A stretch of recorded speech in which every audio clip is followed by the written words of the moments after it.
Welcome back, you beautiful people. It is June 2022, so naturally we're looking back at what happened in May 2022 in real estate in Ottawa. As always, if you're liking what you're hearing, if you find this content to be valuable, please click the subscribe button, share it, hit the bell for notifications so you can start to see some properties before they hit the market.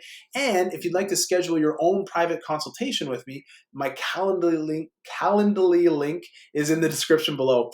So let's just jump right into it. We'll talk about what has sold on a combined scale in the month of May. We sold less properties, less by 19.2%, not 119% more. That is a typo that I made. So May did sell less properties, but the average price went up versus last year by 7.5%.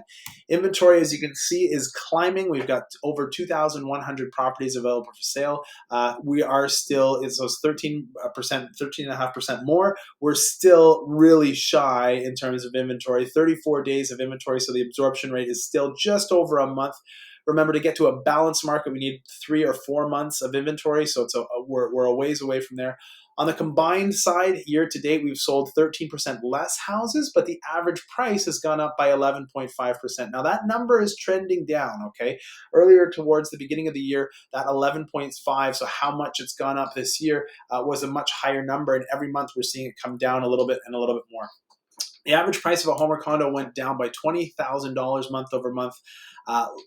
Last year, we were going up by $10,000 or $20,000 per month. So we're sort of doing a reverse where we hit a high point by the looks of things in March, and now we're slowly coming back down to a more manageable level, a manageable target in terms of average price.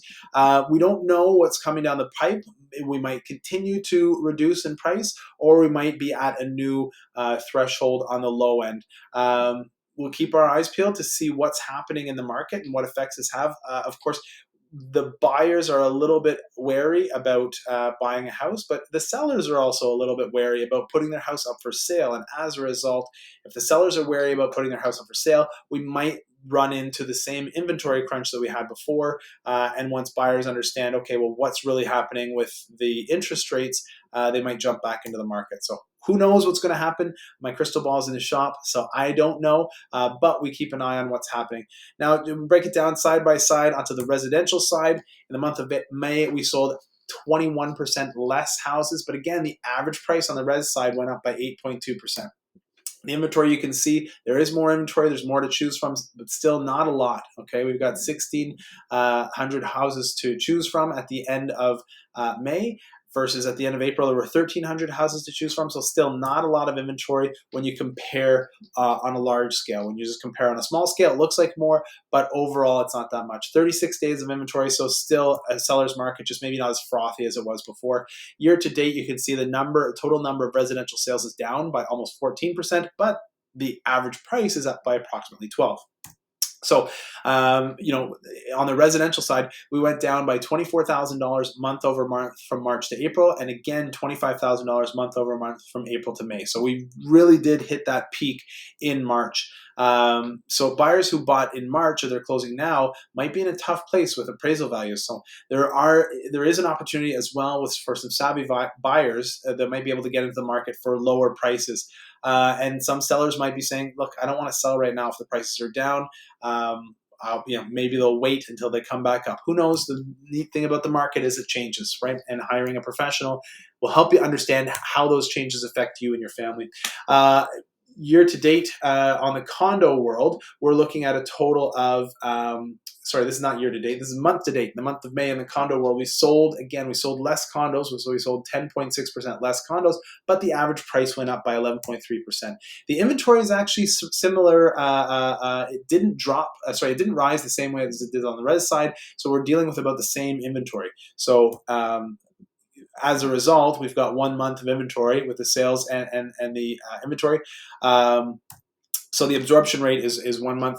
And what that means is that when you compare the residential world to the condo world is actually doing slightly better. Even though the price is only up by 12% and the number of sales is down by 10.5%, when you compare the two of them, because there are less condos available for sale, it's continuing to push to bolster those prices. So it is outperforming marginally the residential market, being a little bit more affordable. You know, the major effects of the rate increases have put the home buyers down into being condo buyers. And again, there's some great investments out there, and it's the entry level price point, and that's typically what it had been in the past.